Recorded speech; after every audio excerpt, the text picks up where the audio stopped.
In today's video, I'm going to show you how to clear your watch history on YouTube.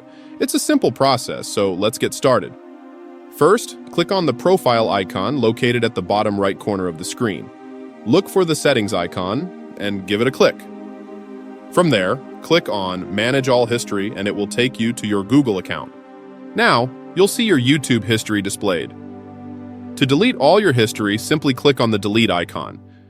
You have the option to delete today's history, a custom range, or all time. In this case, we want to delete all time, so click on Delete All Time.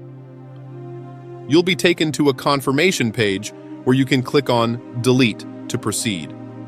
Once you've done that, the deletion process will begin.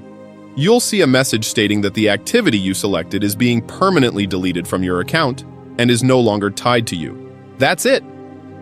Your watch history has been cleared. Thank you for watching. If you found this video helpful, please consider subscribing for more valuable content.